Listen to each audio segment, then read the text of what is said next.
السلام علیکم ورحمۃ اللہ وبرکاتہ۔ وہ جس نے موت کو اپنی موت مار دیا، جو زندگی کے لیے زندگی کا باب ہوا، یہ بات طے ہے کہ آدم سے لے کر خاتم تک فقط علی نے کہا میں کامیاب ہوا۔ فزت و رب الکعبہ کی تفسیر کو سنیں گے، سمجھیں گے، آپ کے کردار کو بھی اور آپ کی شخصیت پہ بھی روشنی ڈالیں گے۔ پہلا سوال جو آج ہی کے موضوع کی نسبت سے میں پوچھنا چاہتا ہوں علامہ امین شہیدی صاحب آپ سے، حضرت علی کرم اللہ وجہ کی شخصیت عہد خلافت راشدہ میں اگر دیکھیں تو کیا دیکھنے کو اور سننے کو اور سمجھنے کو ملتا ہے، وہ 25 سال جو آپ نے گزارے؟ بسم اللہ الرحمن الرحیم۔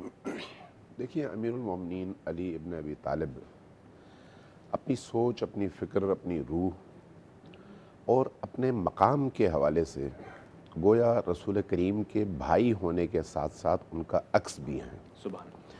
اس لیے آپ کو ان کا کردار ہر دور میں وہی نظر آئے گا جو رسول اللہ کا ہو سکتا تھا۔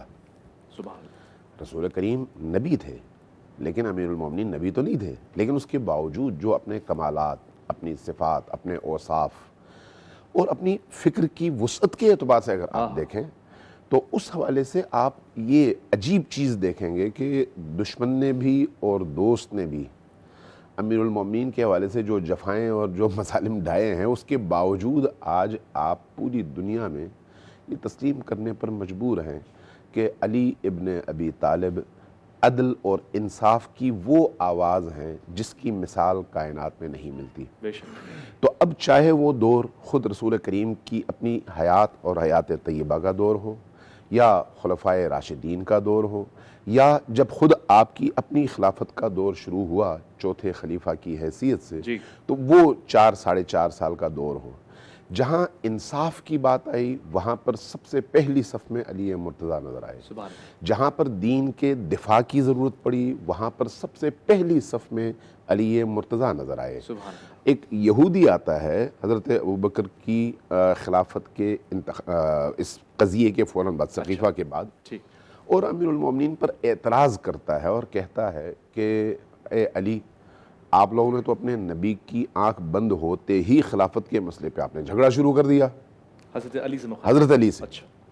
نتیجتاً امیر المومنین اس کے جواب میں فرماتے ہیں کہ ہم نے خلافت کے مسئلے پہ جھگڑا کیا ہے لیکن وہ مسئلہ بھی ہم نے حل کر لیا ہے۔ اچھا۔ تم تو وہ لوگ ہو جنہوں نے حضرت موسیٰ کے کوہ طور پر جانے کے ان 40 دنوں کے اندر اندر اپنے خدا کو بھی چھوڑ دیا تھا اور اپنے نبی کو بھی چھوڑ دیا تھا۔ اللہ۔ ہم نے ایسا کوئی کام نہیں کیا، ہم نے توحید کی بھی حفاظت کی، ہم نے رسالت کی بھی حفاظت کی، ہم نے اللہ کی کتاب کی بھی حفاظت کی۔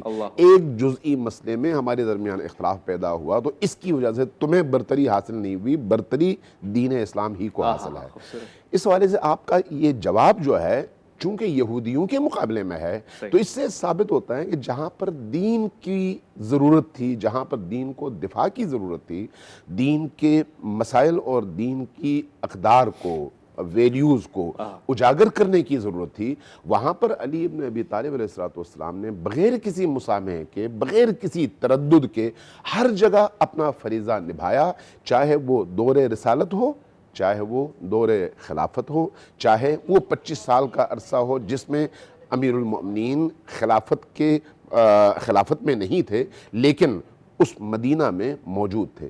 اس اعتبار سے امیر المؤمنین کی زندگی اسوہ بھی ہے، نمونہ بھی ہے، اپنی فکری وسعت کے اعتبار سے بھی۔ اس لیے آپ دیکھتے ہیں کہ تمام خلفاء کے دور میں امیر المؤمنین نے جہاں پر علمی حوالے سے ضرورت پڑی وہاں پر ان سب کی علمی مدد کی، فکری حوالے سے مدد کی ضرورت پڑی وہاں پر فکری مدد کی، جہاد کے حوالے سے، جنگوں کے حوالے سے جہاں پر مدد کی ضرورت پڑی، رہنمائی کی ضرورت پڑی وہاں پر رہنمائی فرمائی، جہاں پر عدل اور انصاف کے لیے، لوگوں کے مقدمات کے فیصلوں کے لیے ضرورت پڑی وہاں پر آپ نے دین کی ترویج میں ایک لمحے کے لیے وقت ضائع کیے بغیر وہاں پر مدد فرمائی، اور ہر ایک کی مدد فرمائی۔ وہ مدد جو ہے اصل میں اللہ کے دین کی مدد تھی، چونکہ علی اللہ کے دین کے لیے اپنے آپ کو وقف کر چکے تھے، اس لیے کہیں پر کوئی ذاتی مسئلہ، کوئی اس طرح کا جھگڑا، کوئی اجتماعی اختلاف کہیں پر بھی رکاوٹ نہیں بنا دینی فرائض کی ادائیگی کے حوالے سے۔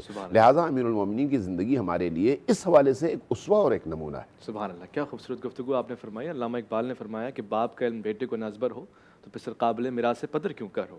اس کردار کے پیچھے باپ کی شفقت نظر آتی ہے، کیونکہ حضرت علی کرم اللہ وجہ کی جو تربیت ہے وہ زیادہ تر تو حضور پاک صلی اللہ علیہ وسلم کے پاس ہوئی ہے، تو باپ کا کتنا کردار ہے کیونکہ آپ کثیر العیال تھے؟ بسم اللہ والصلاۃ والسلام علی رسول اللہ۔ دیکھیے، الولد سر لابی، باپ اپنے بیٹے کے اخلاق اور کردار کا عکس ہوتا ہے۔ عکس ہوتا ہے۔ حضرت سیدنا علی بن ابی طالب کرم اللہ تعالی وجہ الکریم و رضی اللہ تعالی عنہ و علیہ السلام، سبحان اللہ۔ آپ اہل بیت اطہار کے ان 5 نفوس قدسیہ میں سے ایک ہیں جن کی عظمت اور شان پر قرآن کی 1-2 نہیں بلکہ سینکڑوں آیتیں بے نازل شک ہوئی۔ بے شک۔ خود اکیلے حضرت مولا کائنات کی شان میں حضرت عبداللہ بن عباس رضی اللہ تعالیٰ عنہ کے بقول، جس کو بڑے بڑے ائمہ نے اس روایت کو ذکر کیا ہے، 300 آیتیں نازل ہوئیں حضرت امیر المومنین سیدنا علی بن ابی طالب۔ یہ ان 5 میں سے ایک ہیں جو تطہیر والے ہیں، یہ ان 5 میں سے ایک ہیں جو آیت مباہلہ کے مصداق ہیں، یہ وہی ہیں جو آیت مودت کے مصداق۔ سبحان اللہ سبحان اللہ۔ اب حضرت سیدنا علی المرتضیٰ کرم اللہ تعالی وجہ الکریم کی حیات طیبہ کو دیکھیں، اور میں نے ایک اور چینل پہ میں گفتگو کر رہا تھا، وہاں بھی میں نے یہ پوائنٹ اٹھایا ہے کہ ہمیں یہ پکا ذہن نشین کر لینا چاہیے کہ جو ذات مصطفیٰ ہیں وہ حادثاتی ہستی نہیں ہیں، سبحان اللہ۔ وہ مقصود کائنات ہیں۔ مقصود کائنات، ہاں ہاں۔ اور صرف آپ کی ذات ہی مقصود کائنات نہیں ہے، آپ کے متعلقات جو معاملات ہیں وہ سارے قدرت کے پہلے سے طے شدہ ہیں۔ سبحان اللہ۔ دیکھیے، قرآن مجید صحابہ کرام اور اہل بیت کی شان میں نازل ہوا تو قرآن قدیم کلام ہے اللہ کا،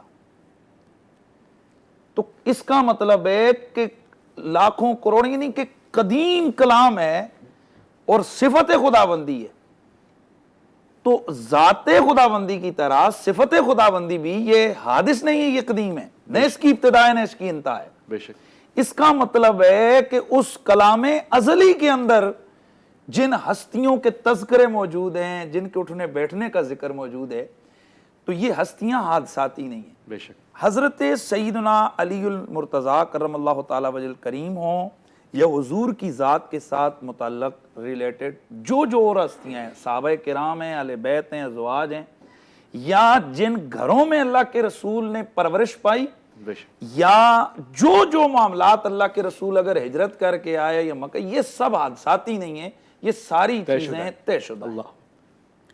اب حضرت علی المرتضیٰ یہ کون ہستی ہیں؟ ولادت ہوتی ہے کعبۃ اللہ کے اندر۔ یہ ذہن میں رہے کہ یہ حضرت سیدنا علی المرتضیٰ کرم اللہ تعالی وجہ الکریم آپ کی ایک فضیلت کی بات ہے، جی۔ اگر وہ کعبے میں پیدا نہ بھی ہوئے ہو نا تو وہ پھر بھی علی ہیں، اللہ اکبر، علی تو وہ علی۔ پھر علی ہے۔ ہاں ہاں ہاں۔ لیکن ایک تاریخی حوالے سے متعدد کتب کے اندر، اور یاد رکھیں ہمارے پاس ہزاروں چیزیں ایسی ہیں جو ہم شان صحابہ میں، شان اہل بیت میں یا سیرت کے حوالے سے ہم ان کو دیکھتے ہیں تو وہ اسی طرح تاریخ کی کتابوں کے اندر موجود ہے، ہم ان کو بیان کر دیتے ہیں۔ ایسے ہی ہے۔ تو یہ کعبے میں ولادت ہوتی ہے، 1 سال کی عمر ہے، اور پھر جو ولادت کا رنگ ہے وہ بھی عجیب و غریب ہے، 3 دن آنکھ نہیں کھلتی ہے، اور جب آنکھ کھلتی ہے تو چہرہ تو مصطفیٰ، اس وقت سامنے رسول اللہ کا چہرہ ہے، گھٹی جب ڈلتی ہے تو لعابدان رسول ہے۔ سبحان اللہ۔ اور اب یہ ساری چیزیں ہونے کے ساتھ پھر آپ جس گود میں آتے ہیں تو وہ گود کون سی ہے؟ میرے نبی کی ماں، جسے میرے حضور نے ماں کہا، اور جب وہی سیدہ طیبہ طاہرہ حضرت سیدہ فاطمہ بنت اسد رضی اللہ تعالی عنہ وسلام اللہ علیہ، آپ وہ ہستی ہیں کہ جب وصال ہوتا ہے تو حضور ان کی قبر منور میں خود جا کر خود جاتے ہیں۔ خوبصورت بات آپ نے کی ہے۔ آپ کے میں ایک مختصر وقفہ لینا چاہتا ہوں کیونکہ اس وقت سحر ہو چکا ہے، اس کے بعد فوراً پلٹیں گے، اسی بات کو جاری رکھیں گے۔ عرفان رمضان میں آپ کا انتظار ہے۔ پانی ہم آخری